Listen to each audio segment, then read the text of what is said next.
बिरजू ढाबे पे बैठा गर्म चाय की चुस्कियां ले रहा था।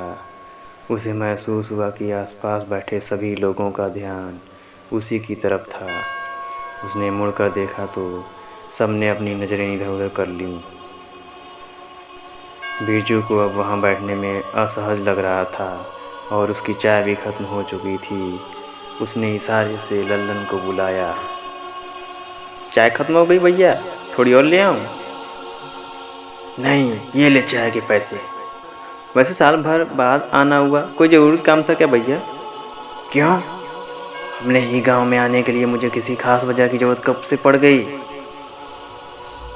अरे कोई बात नहीं, मैं बस ऐसे ही पूछ रहा था। गुस्से से हुंकारते हुए बिरजू तेजी से वहां से बाहर निकला। सबके बर्ताव से वो समझ चुका था कि बड़े भाई रामू की वजह से अब कोई भी गांव में उससे अच्छे से पेश नहीं आएगा। खेंदा गांव पुलिस स्टेशन। थाना इंचार्ज कामरान जी हैं? क्या काम है?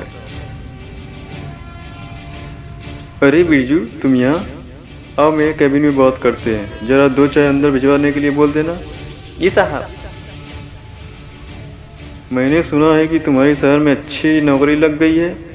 अब माता जी कैसी है? उनकी ख्याल तो रख रहे हो ना?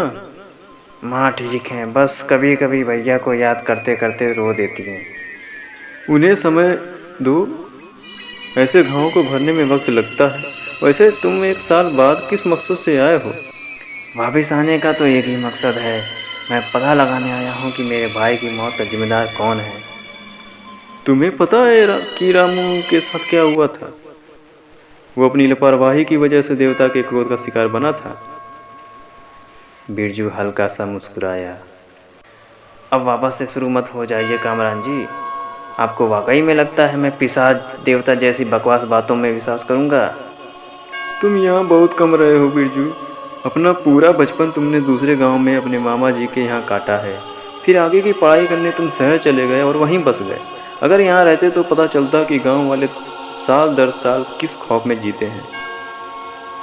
अपने ज़िंदगी का जितना भी वक्त मैंने इस गांव में बिताया हो, बचपन से ही माँ मुझे उस फसल देवता की कहानियाँ सुनाकर डराती थीं। लेकिन भैया को कभी इस काल्पनिक देवता का यकीन नहीं था और मुझे भी नहीं होगा। तुम्हारी माँ ने वो लाशें खुद देखी थी। उन्हें भी यकीन है कि ये फसल देवता का ही काम था। लेकिन मैंने नहीं देखा उन्हें। मेरे आने से पहले ही गांव वालों ने भैया का अंतिम संस्कार कर दिया था। मुझे तो आखिरी वक्त में भी अपने भाई का चेहरा देखना भी नसीब नहीं हुआ। लेकिन मुझे यकीन है कि उनकी हत्या गांव के ही किसी व्यक्ति ने की थी। तुम्हारे बात करने के ढंग से ऐसा लग रहा है जैसे तुम्हें किसी पर शक है। कौन है वो? मुझे लगता है कि भैया मेरी वजह से ही मरे हैं। क्या? ऐसा क्यों लगता है तुम्हें? जरा याद करने की कोशिश करिए कामरान जी। 2 साल पहले जब मैं गर्मियों की छुट्टियां बिताने गांव आया था, मेरी लड़ाई अरविंद अग्रवाल से हुई थी।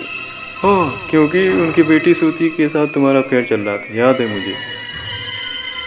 सिर्फ इतना ही नहीं, उन लोगों ने मेरे घर आकर बहुत हंगामा भी किया था।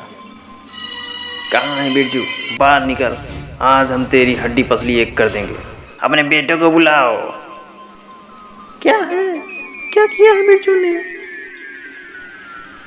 ये रहा कमीना, हमारी बहन पे बुरी नजर डालता है साले। गौरव और सानू, इस बार मेरे भाई को माफ कर दो। मैं इसे अच्छे से समझा दूंगा। वैसे भी ये इस गांव में ज़्यादा दिन नहीं रहने वाला है, वापस शहर चला जाएगा अपनी पढ़ाई पूरी करने।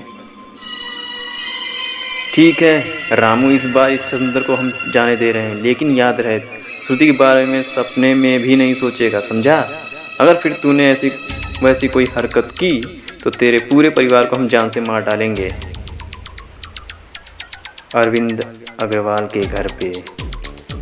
पापा, मुझे माफ कर दीजिए, मेरी पढ़ाई मत छुड़ाइए। अब जैसा कहेंगे मैं ठीक वैसा ही करूँगी। प्लीज पापा। बहुत हो गई तेरी पढ़ाई। बाहर गई तो फिर से खानदान का नाम मिट्टी में मिला देगी तू। चुपचाप घर पे बैठकर काम में हाथ बटा। उसके बाद से आज तक मैं श्रुति से कभी नहीं मिला। मुझे लगता है कहीं ना कहीं अरविंद अग्रवाल ही भैया की मौत का जिम्मेदार है, क्योंकि उन लोगों के अलावा हमारी इस गांव में किसी से कोई दुश्मनी नहीं थी। उसकी बात सुनकर कामरान की आंखें चौड़ी हो गईं।